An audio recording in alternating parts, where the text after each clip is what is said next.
సంవత్సరకాల Bible పఠన ప్రణాళికలో 284వ రోజు అక్టోబర్ 10వ తారీఖు.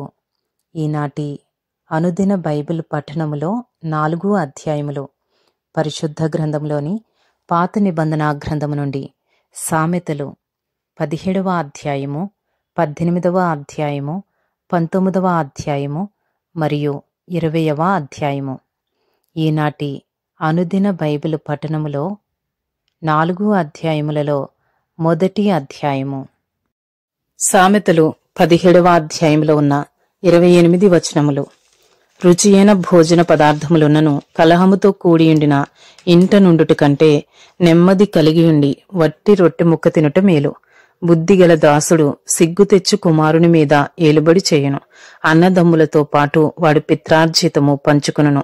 వెండికి మూస తగినది, బంగారునకు కొలిమి తగినది. హృదయ పరిశోధకుడు యెహోవాయే. చెడు నడవడి గలవాడు దోషపు మాటలు వినను. నాలుక హానికరమైన మాటలు పలుకుచుండగా అబద్ధికుడు చెవియొగ్గును. బీదలను వెక్కిరించువాడు వారి సృష్టికర్తను నిందించువాడు.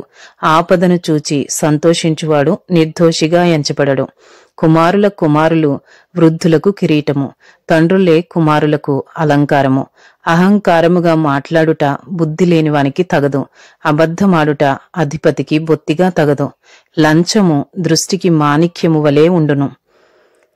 అట్టివాడు ఏమి చేసినను దానిలో యుక్తిగా ప్రవర్తించును. ప్రేమను వృద్ధి చేయగోరువాడు తప్పిదములు దాచిపెట్టును.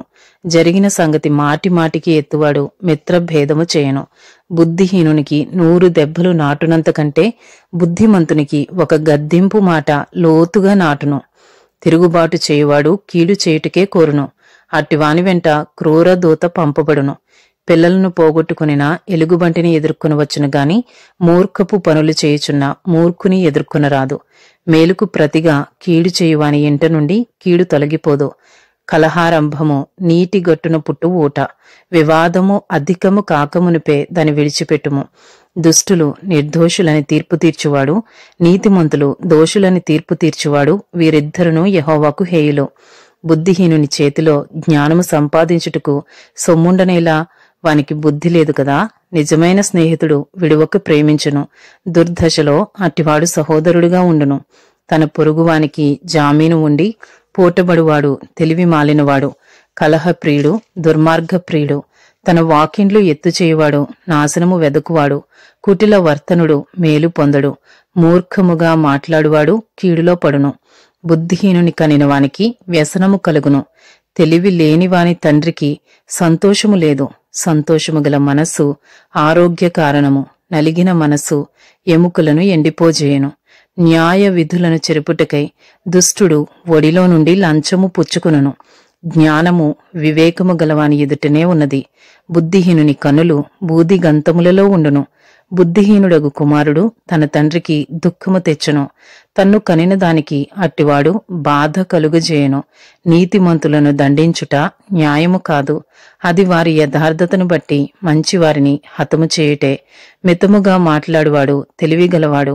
శాంత గుణము గలవాడు వివేకము గలవాడు. ఒకడు మూఢుడైనను మౌనముగా నుండిన ఎడల జ్ఞాని అని ఎంచబడును. అట్టివాడు పెదవులు మూసుకొనగా వాడు వివేకీ అని ఎంచబడును. ఇంతటితో సామెతలు 17వ అధ్యాయంలో ఉన్న 28 వచనములు పూర్తి చేయబడినవి. ఈనాటి భాగంలోని 4 అధ్యాయములలో 2వ అధ్యాయము సామెతలు 18వ అధ్యాయములో ఉన్న 24 వచనములు. వేరుండ గోరువాడు స్వేచ్ఛానుసారముగా నడుచువాడు. అట్టివాడు లెస్సైన జ్ఞానమునకు విరోధి. బుద్ధిహీనుడు వివేచనయందు సంతోషింపక తన అభిప్రాయములను బయలుపరచుటయందు సంతోషించును. భక్తిహీనుడు రాగానే తిరస్కారము వచ్చును. అవమానము రాగానే నింద వచ్చును. మనుషుని నోటి మాటలు లోతు నీటి వంటివి. అవి నదీ ప్రవాహము వంటివి, జ్ఞానపు ఊట వంటివి. తీర్పు తీర్చుటలో భక్తిహీనుల ఎడల పక్షపాతము చూపుటయో నీతిమంతులకు న్యాయము తప్పించుటయో క్రమము కాదు. బుద్ధిహీనుని పెదవులు కలహమునకు సిద్ధముగా ఉన్నవి. దెబ్బలు కావలనని వాడు కేకలు వేయను. బుద్ధిహీనుని నోరు వానికి నాశనము తెచ్చును. వాని పెదవులు వాని ప్రాణమునకు ఉరి తెచ్చును. కొండెగాని మాటలు రుచిగల భోజ్యములు, అవి లోకడుపులోనికి దిగిపోవును. పనిలో జాగు చేయువాడు నష్టము చేయువానికి సోదరుడు. యెహోవా నామము బలమైన దుర్గము, నీతిమంతుడు అందులోనికి పరిగెత్తి సురక్షితముగా ఉండును. ధనవంతునికి వాని ఆస్తి ఆశ్రయపట్టణము, వాని దృష్టికి అది ఎత్తైన ప్రాకారము. ఆపత్తు రాకమునుపు నరుని హృదయము అతిశయపడును. ఘనతకు ముందు వినయముండును. సంగతి వినకముందు ప్రత్యుత్తరమిచ్చేవాడు తన మూఢతను బయలుపరచి సిగ్గునందును. నరుని ఆత్మ వాని వ్యాధి నోర్చును. నలిగిన హృదయమును ఎవడు సహింపగలడు? జ్ఞానుల చెవి తెలివిని వెదకును. వివేకము గల మనసు తెలివిని సంపాదించును. ఒకడు ఇచ్చు కానుక వానికి వీలు కలుగజేయును. అది గొప్పవారి ఎదుటికి వానిని రప్పించును. వ్యాజ్యమందు వాదిపక్షము న్యాయముగా కనబడును. అయితే ఎదుటివాడు వచ్చిన మీదట వాని సంగతి తేటపడును. చీట్లు వేయుట చేత వివాదములు మానును. అది పరాక్రమశాలులను సమాధానపరచును. బలమైన పట్టణమును వశపరుచుకునుట కంటే ఒకని చేత అన్యాయమునొందిన సహోదరుని వశపరుచుకునుట కష్టతరము. వివాదములు నగరు తలుపుల అడ్డగడియలంత స్థిరములు. ఒకని నోటి ఫలము చేత వాని కడుపు నిండును. తన పెదవుల ఆదాయము చేత వాడి తృప్తి పొందును. జీవ మరణములు నాలుక వశము, దాని యందు ప్రీతిపడువారు దాని ఫలము తిందురు. భార్య దొరికిన వానికి మేలు దొరికెను. అట్టివాడు యెహోవా వలన అనుగ్రహము పొందినవాడు. దరిద్రుడు బతిమాలి మనవి చేసుకును. ధనవంతుడు దురుసుగా ప్రత్యుత్తరమిచ్చును. బహుమంది చెలికాండ్రు గలవాడు నష్టపడును. సహోదరుని కంటెను ఎక్కువగా హత్తియుండు స్నేహితుడు కలడు. ఇంతటితో సామెతలు 18వ అధ్యాయంలో ఉన్న 24 వచనములు పూర్తి చేయబడినవి. ఈనాటి భాగములోని 4 అధ్యాయములలో 3వ అధ్యాయము. సామెతలు 19వ అధ్యాయంలో ఉన్న 29 వచనములు. బుద్ధిహీనుడై తన పెదవులతో మూర్ఖముగా మాట్లాడువానికంటే యథార్థముగా ప్రవర్తించు దరిద్రుడే శ్రేష్ఠుడు. ఒకడు తెలివి లేకుండుట మంచిది కాదు. తొందరపడి నడుచువాడు దారి తప్పిపోవును. ఒకని మూర్ఖత వాని ప్రవర్తనను తారుమారు చేయును. అట్టివాడు హృదయమున యెహోవా మీద కోపించును. ధనము గలవానికి స్నేహితులు అధికముగా ఉందరు. దరిద్రుడు తన స్నేహితులను పోగొట్టుకును. కూట సాక్షి శిక్ష నొందకపోడు. అబద్ధములాడువాడు తప్పించుకొనడు. అనేకులు గొప్పవారి కటాక్షము వెదకుదురు. దాతకు అందరూ స్నేహితులే. బీదవాడు తన చుట్టములందరికీ అసహ్యుడు. అట్టివానికి స్నేహితులు మరీ దూరస్తులగుదురు. వాడు నిరర్ధకమైన మాటలు వెంటాడువాడు. బుద్ధి సంపాదించుకునివాడు తన ప్రాణమునకు ఉపకారి. వివేచనను లక్ష్యము చేయువాడు మేలు పొందును. కూట సాక్షి శిక్ష నొందకపోడు. అబద్ధములాడువాడు నశించును. భోగములను అనుభవించుట బుద్ధిహీనునికి తగదు. రాజుల నేలుట దాసునికి బొత్తిగా తగదు. ఒకని సుబుద్ధి వానికి దీర్ఘశాంతమునిచ్చును. తప్పులు క్షమించుట అట్టివానికి ఘనతనిచ్చును. రాజు కోపము సింహ గర్జన వంటిది. అతని కటాక్షము గడ్డి మీద కురియు మంచు వంటిది.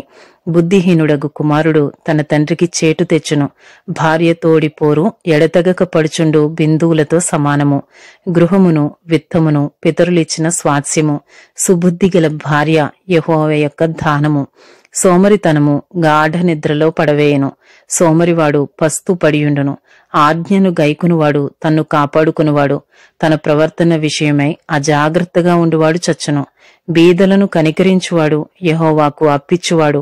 వాని ఉపకారమునకు ఆయన ప్రత్యుపకారము చేయును. బుద్ధి వచ్చునని నీ కుమారుని శిక్షింపుము. అయితే వాడు చావవలనని కోరవద్దు. మహాకోపియగువాడు దండన తప్పించుకొనడు. వాని తప్పించినను వాడు మరలా కోపించుచూనే ఉండును. నీవు ముందుకు జ్ఞాని వగుటకై ఆలోచన విని ఉపదేశము అంగీకరించుము. నరుని హృదయములో ఆలోచనలు అనేకములుగా పుట్టును. యెహోవా యొక్క తీర్మానమే స్థిరము. కృపచూపుట నరుని పరులకు ప్రియునిగా చేయను. అబద్ధికుని కంటే దరిద్రుడే మేలు. యెహోవా యందు భయభక్తులు కలిగియుండుట జీవ సాధనము. అది కలిగిన వాడు తృప్తుడై అపాయము లేకుండా బ్రతుకును. సోమరి పాత్రలో చేయి ముంచినే గాని తన నోటికి దాని తిరిగి ఎత్తనైనా ఎత్తడు. అపహాసకులు దండింపబడగా చూచి జ్ఞానము లేనివారు జ్ఞానము నొందుదురు. వివేకులను గద్దించిన ఎడల వారు జ్ఞాన వృద్ధి నొందుదురు. తండ్రికి కీడు చేసి తల్లిని తరిమివేయువాడు అవమానమును అపకీర్తిని కలుగుచేయువాడు. నా కుమారుడా, తెలివి పుట్టించు మాటలు నీవు మేరగోరితివా? ఉపదేశము వినుట ఇక మానుకొనుము. వ్యర్థుడైన సాక్షి న్యాయము అపహసించును.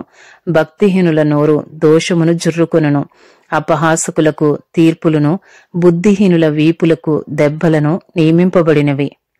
ఇంతటితో సామెతలు 19వ అధ్యాయంలో ఉన్న 29 వచనములు పూర్తి చేయబడినవి. ఈనాటి భాగములోని 4వ అధ్యాయములలో 4వ అధ్యాయము. సామెతలు 20వ అధ్యాయంలో ఉన్న 30 వచనములు. ద్రాక్షారసము వెక్కిరింతల పాలు చేయును, మద్యము అల్లరి పుట్టించును. దాని వశమైన వారందరూ జ్ఞానము లేనివారు. రాజు వలని భయము సింహ గర్జన వంటిది. రాజునకు క్రోధము పుట్టించువారు తమకు ప్రాణమోసము తెచ్చుకొందురు. కలహమునకు దూరముగా నుండుట నరులకు ఘనత. మూర్ఖుడైన ప్రతివాడును పోరునే కోరును. విత్తులు వేయు కాలమున సోమరి దున్నడు. కోత కాలమున పంటను గూర్చి వాడు విచారించినప్పుడు వానికి ఏమీయూ లేకపోవను. నరుని హృదయములోని ఆలోచన లోతు నీళ్ల వంటిది. వివేకము గలవాడు దానిని పైకి చేదుకొనును. దయచూపు వానిని కలుసుకొనుట అనేకులకు తటస్థించును. నమ్ముకొనదగినవాడు ఎవరికి కనబడును? యథార్థవర్తనుడగు నీతిమంతుని పిల్లలు వాని తదనంతరము ధన్యులగుదురు. న్యాయ సింహాసనాసీనుడైన రాజు తన కన్నులతో చెడుతనమంతయు చెదరగొట్టును. నా హృదయమును శుద్ధపరుచుకునియున్నాను, పాపము పోగొట్టుకుని పవిత్రుడనైతిననుకొనదగిన వాడెవడు? వేరువేరు తూనికిరాళ్ళు, వేరువేరు కుంచములు, ఈ రెండునూ యెహోవాకు హేయములు. బాలుడి సహితము తన నడవడి శుద్ధమైనదో కాదో, యథార్థమైనదో కాదో తన చేష్టల వలన తెలియజేయను. వినగల చెవి, చూడగల కన్ను, ఈ రెండునూ యెహోవా కలుగజేసినవే. లేమికి భయపడి నిద్రయందు ఆసక్తి విడువుము. నీవు మేల్కొనియుండిన ఎడల ఆహారము తిని తృప్తి పొందుదువు. కొనువాడు జబ్బుది జబ్బుది అనును, అవతలికి వెళ్లి దాని మెచ్చుకును. బంగారును విస్తారమైన ముత్యములను కలవు. తెలివి నొచ్చరించు పెదవులు అమూల్యమైన సొత్తు. అన్యుని కొరకు పోటబడిన వాని వస్త్రమును పుచ్చుకునుము, పరుల కొరకు వానినే కుదువ పెట్టించుము. మోసము చేసి తెచ్చుకున్న ఆహారము మనుష్యులకు బహు ఇంపుగా ఉండును. పిమ్మట వాని నోరు మంటితో నింపబడును. ఉద్దేశములు ఆలోచన చేత స్థిరపరచబడును. వివేకము గల నాయకుడివై యుద్ధము చేయుము. కొండెగాడై తిరుగులాడువాడు పరుల గుట్టు బయటపెట్టును. కావున వదరుబోతుల జోలికి పోకుము. తన తండ్రినైనను తల్లినైనను దూషించు వాని దీపము కారు చీకటిలో ఆరిపోవును. మొదట బహు త్వరితముగా దొరికిన స్వాస్యము తుదకు దీవెన నొందకపోవును. కీడుకు ప్రతికీడు చేసేదననుకునవద్దు. యెహోవా కొరకు కనిపెట్టుకునుము, ఆయన నిన్ను రక్షించును. వేరువేరు తూనికిరాళ్ళు యెహోవాకు హేయములు. దొంగ త్రాసు అనుకూలము కాదు. ఒకని నడతలు యెహోవా వశము. తనకు సంభవింపబోవునది ఒకడెట్లు తెలుసుకొనగలడు? వివేచింపక ప్రతిష్ఠితమని చెప్పుటయు, మ్రొక్కుకొనిన తరువాత దాని గూర్చి విచారించుటయు ఒకనికి ఉరియగును. జ్ఞానము గల రాజు భక్తిహీనులను చెదరగొట్టును, వారి మీద చక్రము దొర్లించును. నరుని ఆత్మ యెహోవా పెట్టిన దీపము, అది అంతరంగములన్నీయూ శోధించును. కృపా సత్యములు రాజును కాపాడును. కృప వలన అతడు తన సింహాసనమును స్థిరపరచుకొనును. యవనస్తుల బలము వారికి అలంకారము. తలనెరుపు వృద్ధులకు సౌందర్యము. గాయములు చేయు దెబ్బలు అంతరంగములలో చొచ్చి చెడుతనమును తొలగించును. ఇంతటితో సామెతలు 20వ అధ్యాయంలో ఉన్న 30 వచనములు పూర్తి చేయబడినవి. ఈనాటి భాగములోని 4 అధ్యాయములు. సామెతలు 17వ అధ్యాయము, 18వ అధ్యాయము, 19వ అధ్యాయము మరియు 20వ అధ్యాయము పూర్తి చేయబడినవి. Thank you lord.